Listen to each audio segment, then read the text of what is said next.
Di situ Allah katakan, sing sapa wonge, barang siapa di dalam hatinya ada rasa kerinduan, keinginan untuk muraqabah, mendekat sekaligus bertemu aku, kata Allah, aku berjanji, Allah berjanji dalam waktu yang sudah Allah tentukan pertemuan itu akan terjadi.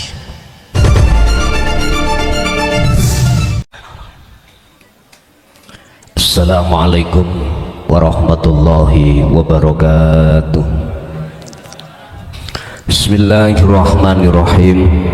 Alhamdulillahirabbil alamin wa bihi nasta'inu ala umurid dunya waddin. Asyhadu an la ilaha illallah wa asyhadu anna Muhammadan abduhu wa rasuluh. Allahumma shalli wa sallim wa barik alaihi wa ala alihi wa ashabihi ajmain. Qala Allah ta'ala wa'tasimu bihablillahi jami'an wa la tafakkaru al-ayah. Sadaqallahul azim.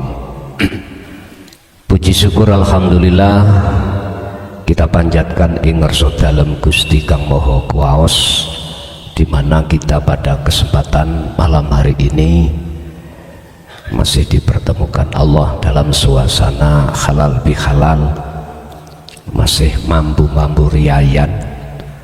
Pertama, kula atas nama pribadi datang jenengan kaadah salai, baik ketika kami berbicara tentang tasawuf atau Quran yang sekiranya itu kurang berkenan, bahkan kalimat-kalimat sing joro gak pantes, atau berupa tindakan-tindakan akhwal sing kurang nyocoki datang jenengan, nopo kemawon apapun, mumpung kula dereng matek ya, jadi kula secara pribadi nyuwun agungi pangapunten datang jenengan.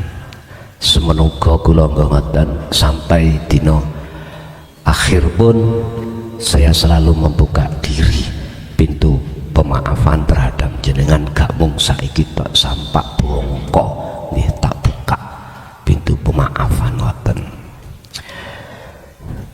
Untuk nomor 3, kami pun juga tidak luput dari sering telat atau keliru tanggalan. Kata wau dalu, kalau diinjing wau duga sing salah kula apa piye? Nek menurut tanggalane sing tertulis di daerah Trenggalek kalau wau tanggal 6, tapi sanjange sing kagungan kriya tanggal 16. Padha neme duka sing salah pundi kula nggih ngoten. Mbok dene sering telat jenengan ngrentosi dangu nggih kula nyuwun pangapunten. Pun berkenaan dengan halal bihalal niki tolong dibuka di dalam surah Ali Imran 103. A'udzubillahi minasyaitonirrajim. Bismillahirrahmanirrahim. Wa'tasimu bihablillahi jami'a wa la tafarraqu. Pun niki sarai monggo kita kaji sepindah. Judul niku berpegang teguhlah hatimu dengan tali Allah. Sing kula maksud, yang saya maksud gecokan rapet, berpegang teguh habl atau buhul Allah iku dikir. Sebab sinten mawon siapapun yang betul-betul estu memegang tali Allah, jikalau suatu saat dihadapkan Allah acara atau situasi yang kurang berkenan, hati mboten gampang muring. Hati tidak mudah panas. Contohnya pagi tadi, contohnya tadi pagi lah mboten cocok toh Pak. Hal itu pasti dihadapkan Allah suatu saat terhadap siapapun kita, cuman bentuk judulnya mboten sami. Tidak dilewatkan acara yang keliru, kadang munculnya itu dari suami, dari istri, dari anak, dari teman, dari pekerjaan, apapun. Dan itu pasti. Sebab kita sebagai manusia tidak bisa hanya menerima kondisi yang enak-enak tok, cocok tok miturut sifat basariah kita sebagai manusia. Gak mungkin. Pasti suatu saat Allah menghadapkan sesuatu yang tidak cocok. Seperti tadi, kadang tengah ngaji hujan, gak cocok toh Pak? Loh, itu pasti akan kita menemukan. Wong kula mawon nek ning keluarga sak wulan mboten nate tukaran kalih garwa niku tak jak tukaran no. Ayo golek wiwilan tukaran. Mboten.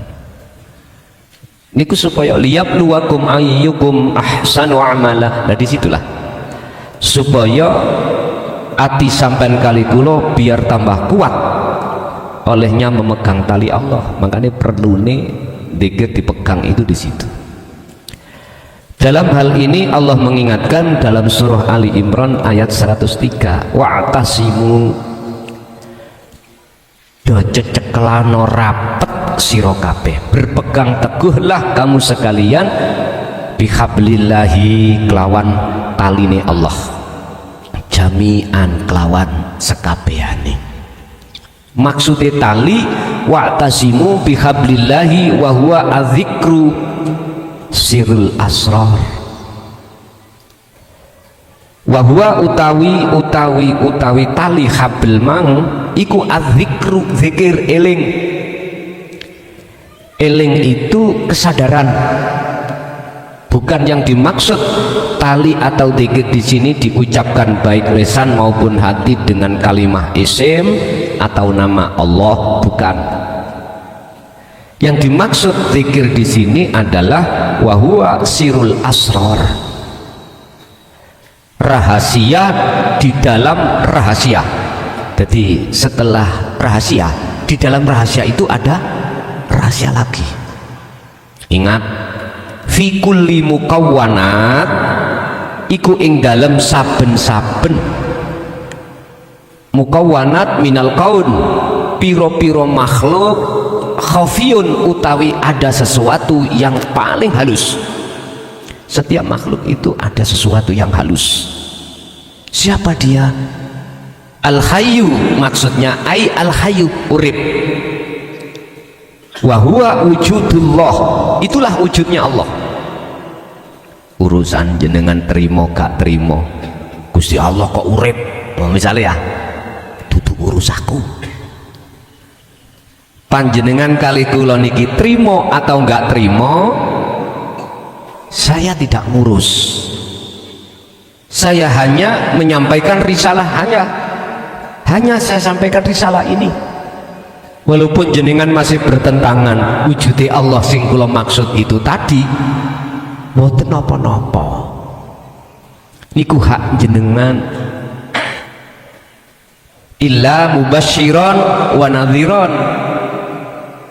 Status saya cuman menyampaikan risalah, yang risalah ini pasti disampaikan oleh para rasul mulai zaman Nabiullah Adam sampai Nabi Muhammad. Urusan trimo gak trimo dudu urusanku. Pokoknya urusanku iki mang ya wis mari mangan sambel klothok beres. Ngoten Pak Sri nggih. Ngapunten ingkang kathah. Wala tafarraqu, lan ojo awakmu iku pisah-pisahan. Piye maksudnya tafarraqu niku? La tatruk, ojo ninggalno sira al azkaro ing pira-pira zikir. Kok al azkar teng mriki? Nggih Pak, jamak dari zikir. Karena apa? Pemahaman tentang zikir niku banyak pendapat. Zikir iku ya la ilaha illallah, ngoten. Biqaulil lisan, diucapkan di ada pendapat yang mengatakan yaitu zikir. Ada yang tidak berpendapat seperti itu. Zikir yang bisa menyentuh terhadap kolbu, ada yang mengatakan adalah la ilaha illahuwa, yaitu zikir sirri, dalam hati ucap Allah Allah Allah. Monggo saya tidak menyalahkan, tapi kalau boleh saya berpendapat, dzikir jahri dengan sirri apabila tidak menemukan asrornya boten saged. Tidak bisa hati jenengan itu dikatakan usul atau sambung terhadap Allah, karena tali sejatine hati terhadap Allah itu sudah Allah sampaikan dalam surah Al-Maidah ayat 27. Wabtagu ilaihil wasilata wajahidu fi sabilihi. Sing disebut wasilah tali, kalau dalam kitab edisi kedua kemarin saya sebut sebagai robitoh. Robitoh niku tali langsung antara hati dengan Allah. Mana yang disebut wasilah atau tali atau jalan langsung ruh dengan Allah? Memang secara tafsir muhakamah gak disebutkan, gak muncul namanya sirul asrar, tapi itu diterangkan di dalam tafsir mutasabihah. Ternyata jawabannya adalah al-asrar. Dalam rahasia ada beberapa rahasia. Ini yang banyak umat Islam tidak mengetahui, sehingga berpendapat yang disebut dzikir adalah diucapkan di lisan ataupun di hati, walaupun dengan ismudat namanya. Tapi mohon maaf sekali lagi, izinkan kami berpendapat, jikalau yang jenengan maksud dua dzikir itu jenengan sertakan dzikir la ilaha illa anta, munculnya sirul asrar, maka Allah jawabani dawuh di dalam surah Al-Ankabut ayat 5. Untuk menanamkan hati iku rindu, ada keinginan untuk muraqabah, untuk mendekat dan bertemu Allah, itu hanya orang-orang yang hatinya sudah menemukan tali khusus ruh dengan Allah. Ini gua yang disebut wasilah, ini gua yang disebut robitoh. Mohon maaf, selama ini yang kita kenal robitoh itu adalah antara murid dengan guru. Nggih, mohon maaf Mbah Kakung, Mbah Kum, ngapunten Kang Kata, tidak cukup. Umat ini kita ajarkan tentang robitoh tersebut, nggak cukup, nggak bisa. Si Salik ketika suluk untuk bisa wusul nggak bisa.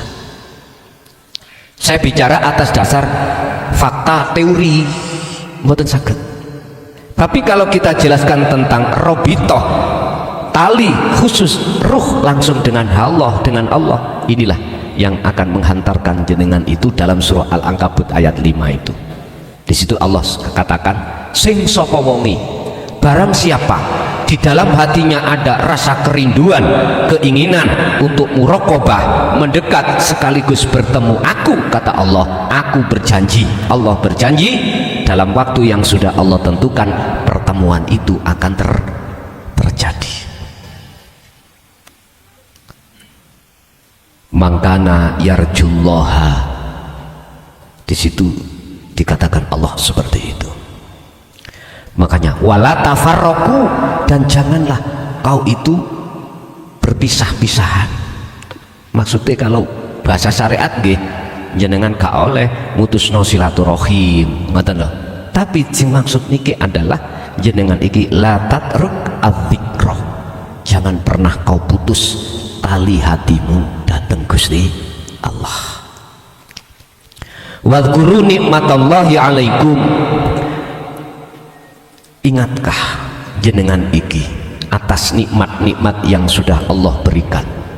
Apa yang dimaksud nikmat di sini? Saya tidak bicara nikmat yang dibutuhkan jasmaniah, makan, minum, sandang, pangan, papan, bukan. Yang ku maksud nikmat di sini adalah iftah qalbaka lidini tauhid. Buka Gusti Allah ning ati sampean tentang dinu tauhid. Bukan semua Pak. Kita sebagai umat manusia ketika saat mendengarkan pengajaran tentang dinut tauhid, kita bisa terima. Nggak semua orang. Nah, ketika saat hati kita sudah dibuka oleh Allah, bisa masuk ajaran tauhid itu, itulah nikmat di atas nikmat.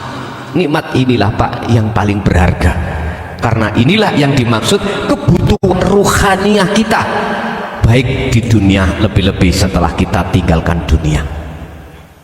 Pundi wujudnya nikmat yang bisa kita rasakan. Tatmainnul qulub, ati iki bisa anteng, bisa damai lan sak piturute. Jenengan yang bisa merasakan sendiri bagaimana ketika saat kita sebelum ati iki dibuka Allah untuk menerima pengajaran tauhid dan mengamalkan, ketika saat menghadapi kondisi masalah apapun bagaimana rasa ning ati piye ketika melihat nyun sewu istri kita kakean ngene ku wau ngecemas piye sawumpek Pak. Belum lagi kita masih banyak tanggungan, belum lagi kita masih anak kita masih kecil-kecil butuh biaya. Satu sisi kita di PHK, belum ada pekerjaan pun notok sumpeke. Tapi ketika saat hati sampai sudah menerima dan mengamalkan ilmu dalam bentuk kholwat, buat sampean sendiri yang bisa merasakan piye. Nggih mohon maaf, kula yakin jenengan bisa membedakan. Itulah anugerah nikmat yang mengalahkan daripada nikmat-nikmat sing ono hubungannya dengan nikmat jasmaniah niki. Sadar atau tidak, memang seperti itu. Lah bagi jenengan yang sementara belum bisa menerima dinu tauhid, mboten bisa, tidak bisa membedakan. Kalau nggak percaya tanya di luar sana orang pengusaha sukses, sampean tanya, dengan kemewahan duniawiyahnya yang dia sukses, bisakah dia menemukan satu kedamaian yang hakiki? Mboten saged. Paling sing lanang aku bahagia nek ketemu wong wedok, nek gelem diremet ambek bojomu ya lakonono sih. Ngoten Bu nggih? Diremet. Ngerti diremet nggih? Dikerawu. Mulai diinting-inting kalih betok parute klopo niki. Wis. Wong lanang niku wedine kok ambek bojone dhewe. Kakao ya apa? Dukuro kaya apa jabatan sampean? Nek musuh garwane dhewe kaya manuk kecelup. Sampun. Id kuntum a'da wa allafa baina qulubikum fa asbahtum bi ni'matihi ikhwanan. Nyun sewu. Ingat, ketika kita belum menerima nikmat itu, bagaimana kita berkhilaf dengan teman, berkhilaf beda pendapat dengan istri, dengan anak, dengan saudara, dengan orang lain, berpecah belah, akhirnya hasud muncul. Ngapunten kang kathah, aliran A, aliran B saling ngeklaim sing bener aku, yang sana juga begitu. Diperluas tentang agama, setiap yang beragama mesti membenarkan agamanya masing. Loh, perpecahan Pak. Tapi coba kalau sudah mendapatkan nikmat itu, gak ada perpecahan, malah jadi kawan, jadi teman, jadi sohib. Sehingga rukune agama keadik perang, nggak mengenal perang tatkala hati sudah masuk di dalam bahrut tauhid. Islam, Nasrani, Hindu, Buddha, Konghucu, nggak ada saling menyalahkan, karena hatinya sudah tahu di balik semua layar adalah Allah. Fi kulli mukawwanat, tadi saya katakan khafiyun al-hayyu wujudullah. Di balik layar semua kita makhluk itu ada sesuatu yang halus banget. Nyun sewu, halusi banyu itu masih lebih halus. Seperti ini korean. Bensol ini nggak iso nerombol. Kenapa nih? Apa ya? Sehingga gak bocor ngoten. Nah, yes, plastik ini gitu. Mboten saged. Kalau Allah lebih halus lagi. Jadi Allah ya di dalam ya di luar Quran. Sebetulnya ini enggak pasti ada sela-selanya, Pak. Jadi ada sesuatu yang bolong, yang angin tidak bisa lewat saking halusnya. Khafiyun itulah disebut al-hayyu, hidup. Orang Jawa mengatakan urip. Iki nama loh, Pak, atau sifat, tapi sing tak maksud bukan wujud sifat. Walaupun jenengan mengatakan bismillah iku nama, tapi maksud di dada sampean bukan nama, bukan nama. Walaupun secara lesan kita mengatakan urip sifat, tapi bukan sifatnya yang dimaksud, bukan. Lah ini bagi orang-orang yang saya katakan yang sudah mendapatkan nikmat. Lah nikmat itu akan muncul apabila sampean ini mengkawinkan ilmu dengan amal. Ilmu tauhid ini yang jenengan kali kula sudah terima, praktekno, buktekno lewat amal yang sering kita sebut sebagai uzlah. Ibaratnya Pak Tani wene jagung jangan ditaruh di atas meja, kawinkanlah dengan tanah. Jikalau kau menginginkan buah yang lebih bagus. Akhirnya Pak Tani nang ladang ditandur biji itu. Tugasnya Pak Tani adalah menjaga. Ketika waktunya mupuk harus dipupuk, ketika waktunya kita menyiram air harus disiram, ketika ada suket rumput harus kita ambil biar pertumbuhan si jagung itu bagus. Ada hama kita semprot biar tambah bagus. Itu maksud Pak Tani. Tapi nggak boleh Pak Tani itu mengharapkan ketika menanam dang teko buai ora oleh. Walaupun tujuannya itu seperti itu, nggak boleh jenengan waktu kholwat ati itu kedorong dang usulo kok gak usul nggak boleh. Cukup jenengan kali kula jaga taline Allah iku berbentuk zikir, cukup. Itulah untuk menjaga hati jenengan ini datang Allah biar gak gampang lali itu di situ. Dan tujuannya adalah biar lekas jenengan ini ndang usul itu di situ. Walaupun tujuannya kita uzlah adalah keusulan, miturut akhlak di mata Allah hati gak boleh arep-arep usuli. Ngerti toh? Tapi nek ketika proses setrat nggak apa-apa, memang ikut tujuan. Tapi kalau sudah berjalan, udah semua itu apa kata Allah jenengan diperjalankan dimanapun monggo. Tapi Allah sudah berjanji pasti dalam waktu yang sudah aku tentukan itu akan terjadi pertemuan itu. Entah pertemuannya itu hanya skala menit, skala jam, bahkan skala detik, udah itu bukan urusan kita, urusan Allah.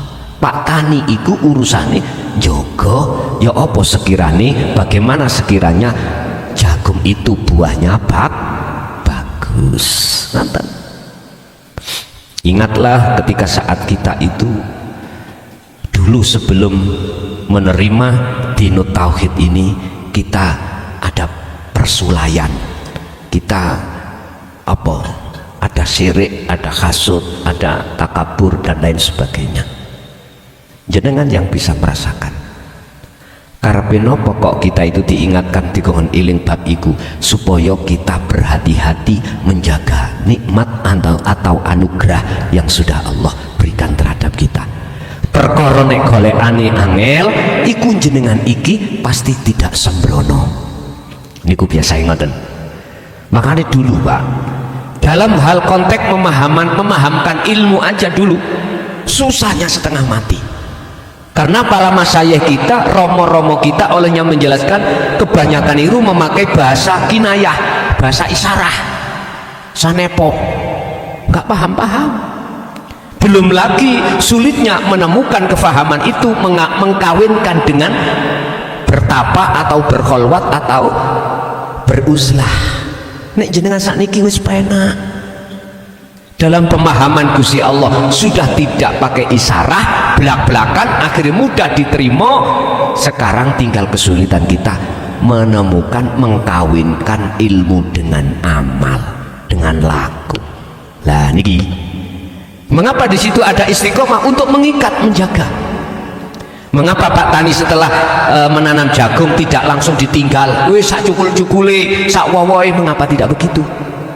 Kok disarankan supaya menjaga nek ono celeng ya digurak, lah ngoten toh? Supaya jenengan iki sebagai Pak Tani betul-betul mencapai apa yang diinginkan, berbuat dengan bagus, terus adole larang. Lha ngoten iki. Ya tergantung jenengan milih sing ya apa, milih sak ukur-ukur, misalnya wis sak buah-buahane ya gak usah jenengan jaga tikir, sembrono ae lah tikir, saenake monggo iku hak jenengan. Ingat di dalam salah satu makalah Ibnu Athaillah dalam kitab Hikam, la tatruk adzikra li adami hudurika ma'allahi bihi. Ingat, jangan pernah zikir tersebut kau tinggalkan, walaupun ketika saat kau khalwat atau zikir itu belum bisa musul datang Gusti Allah. Laksana gini, jangan pernah kau meninggalkan latihan untuk bersepeda walaupun Anda belum bisa bersepeda. Baru diangkat, kita pancal, jatuh. Jangan, tetap angkat sepeda itu latihan terus. Walaupun di depanmu ada longsor, ya toh? Jangan takut. Baru-baru ini ada longsor ya. Kula nang Mojokerto blas mboten ningali YouTube mboten, sibuk nulis kula niki pun. Ibu nulis. Jadi kitab yang nantinya jenengan terima itu ada dua versi, kitab awal dan kitab akhir. Kitab awal 3 juz, 3 edisi, kitab akhir 30 juz, 30 edisi. Nah sekarang masih proses di dalam edisi ketiga, dalam penulisan edisi ketiga. Yang sudah tercetak edisi pertama yang menerangkan bagaimana cara jalan lekas bisa bertemu Allah, itu edisi pertama. Nah edisi kedua yang kami beri judul Qalbun Mazlumun, apa yang menyebabkan hati manusia gelap pada Allah, buta pada Allah, itu ada 20 bab insya Allah. Ini sudah selesai, sudah kami izin dari negara sudah, ini masih proses percetakan. Masih proses percetakan. Lah edisi yang ketiga, lawan kata edisi kedua adalah Qalbun Musyrikun. Musyrikun tidak memakai kaf, Pak. Nek memakai kaf niki berarti musyrik.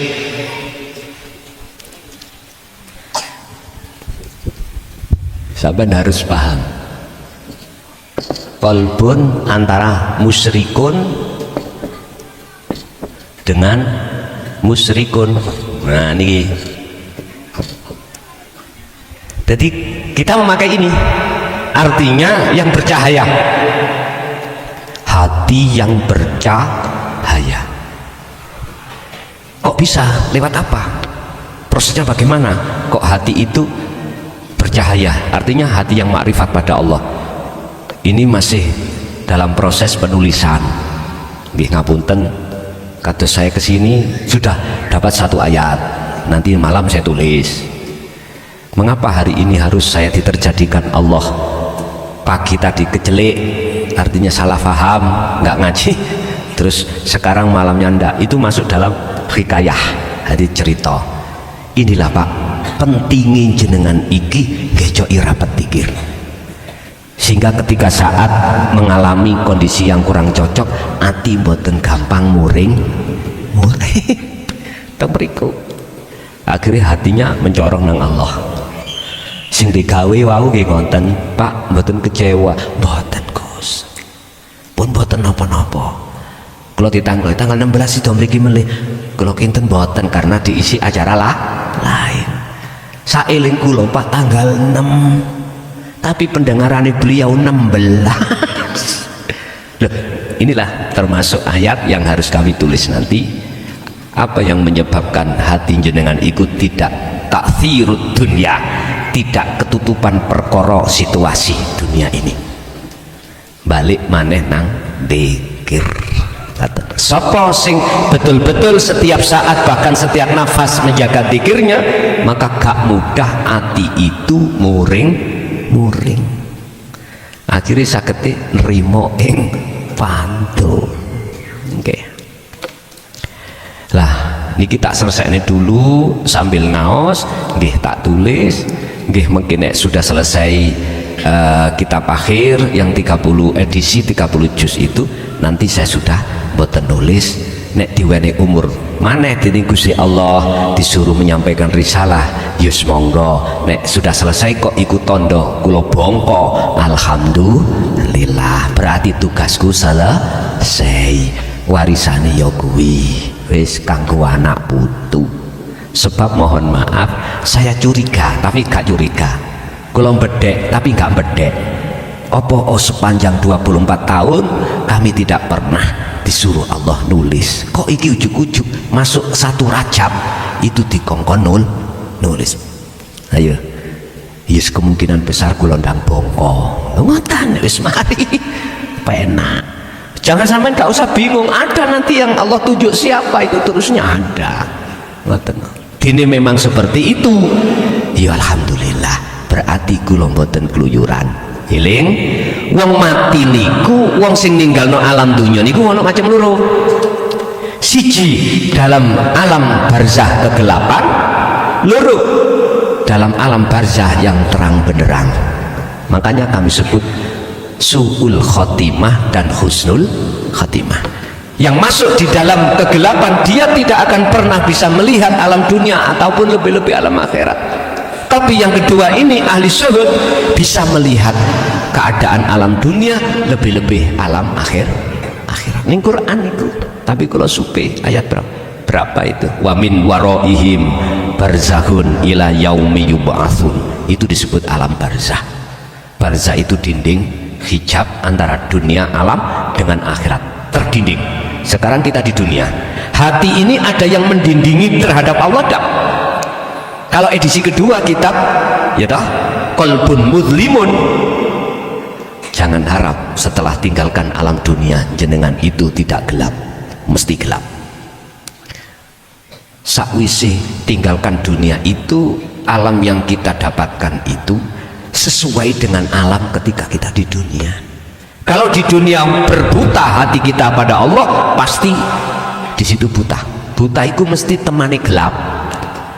Jadi meripat iki wis wuta, mlaku bengi disuruh melihat semut hitam berjalan di atas batu hip, ya balero nggak bisa. Udah, itu resiko konsekuensi kita tanggung masing-masing. Bapak Ibu hadirin, kembali kepada materi. Ketika kita sudah teringat masa-masa lampau Pak Bu, sementara kita dalam kondisi sekarang menerima nikmat atau anugerah yang disebut sebagai kolbun musyrikun, kolbun hati yang mencorong, maka janganlah kau baeno dengan pikirmu, karena untuk mendapatkan kolbun musyrikun, kolbun hati yang mencorong itu tidak mudah. Golongan inilah Pak yang ku maksud, golongan yang dipilih oleh Allah. Illa ibadaka minhumul mukhlasin. Inilah golongan yang tidak mudah, nafsunya itu untuk menghalangi hatinya pada Allah, nggak mudah. Inilah yang nafsu takutkan, inilah yang iblis takutkan terhadap hamba-hamba Allah yang Allah pilih. Mengapa Allah pilih? Jawabannya mudah, di dalam surah Az-Zumar ayat 18, di dalam surat Ali Imran ayat 31, itulah jawabannya. Karena kita mengikuti atau menteladani perilaku rohaniyah kanjeng Nabi. In kuntum tuhibbunallaha fattabi'uni yuhibbukumullah. Kalau kau betul-betul ingin seperti Rasulullah, rohaniyahnya menjadi kekasih Allah, ikuti apa yang pernah rohaniyah Rasulullah lakukan. Kawinkanlah ilmu dengan amal. Gini carane untuk menetralkan takfirul dunya, kebiarin dunya tembriki. Niki carane untuk menetralkan takfirul dunya. Masalahnya nyon sewa kebiarin dunia itu bahaya banget. Mungguh hati kita yang belum memegang tali terhadap Allah. Oleh sebab itu secara syariat memang mengapa harus ada halal bihalal, saling memaafkan. Ini hubungan hablum minan nas, supaya kita itu nggak ada satu sama lain kesalahan, supaya kita itu islah lagi. Sing asalnya kita itu tadi jodak gak wawuh geding-gedingan, sekarang sudah tidak ada. Tapi ingat, ada sesuatu yang paling berharga daripada itu. Apa? Hubungan hati jenengan datang Allah. Yang tadinya kita dipisah oleh nafsu membikinkan hasud, riya, takabur, berbangga diri dengan duniawiyah, dengan jabatan, dengan pengaruh, sekarang sudah tidak lagi, karena kita sudah islah kepada Allah. Kita sudah tidak lagi menyekutukan Allah, kita sudah tidak lagi menyembah selain daripada urib, kita sudah tidak lagi beriman terhadap selainnya. Sudah cukup bagi kita selama berpuluh-puluh tahun telah tinggalkan Allah, dan Allah tidak pernah meninggalkan kita. Kita makan, digerakkan, dilayani, kita tidur, ditidurkan, kita bangun, dibangunkan, kita bisa mendengar suara, didengarkan, kita berkata, dikatakan, kita bernafas, dikeluarkan, dimasukkan. Sampai jenengan kali kula sadar, dan sekarang jangan lagi kau tinggalkan hatimu terhadap hidup dalam dirimu. Itulah sahabat yang sejati. Tanamkanlah cinta terhadap dirinya, sebab dirinya tidak pernah khianat, dirinya tidak pernah bohong, dirinya tidak pernah mengkhianati jenengan. Tapi kalau istri, suami, anak orang lain, suatu saat pasti akan bisa berkhianat pada kita. Oleh sebab itu, taruhlah cinta hatimu pada Allah di atas cinta segala-galanya. Dan atau janganlah cintamu terhadap selain Allah itu mengalahkan cintamu terhadap Allah. Ini maksud saya sebagai islah atau halal bi halal. Bapak Ibu, kesimpulan malam hari ini adalah boleh kita menjaga hablum minan nas dengan bentuk kita mengadakan halal bi halal seperti ini. Tapi tolong jangan lupa, setiap hari kita kadang salah kepada Allah. Kita mengimani selain Allah itu yang menggerakkan, yang punya gerak. Karena kelalaian kita, kembalilah dengan cara tolong wa'tasimu bihablillahi jami'a wala tafarraqu. Pegang teguh tali Allah, yaitu pikir sirul asrar sampai kecoi ingkang rapet. Ngoten mawat ila hadratin Nabi Mustafa Rasulullah sallallahu alaihi wasallam wa ala alihi wa azwajihi wa dzurriyyati wa qurabati wa ali baitihi wa jami'i man dzukira lahum.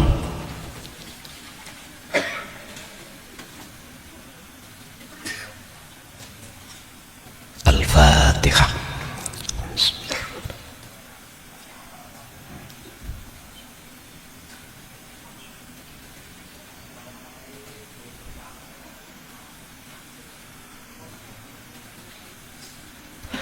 Akhirul kalam. Assalamualaikum warahmatullahi wabarakatuh.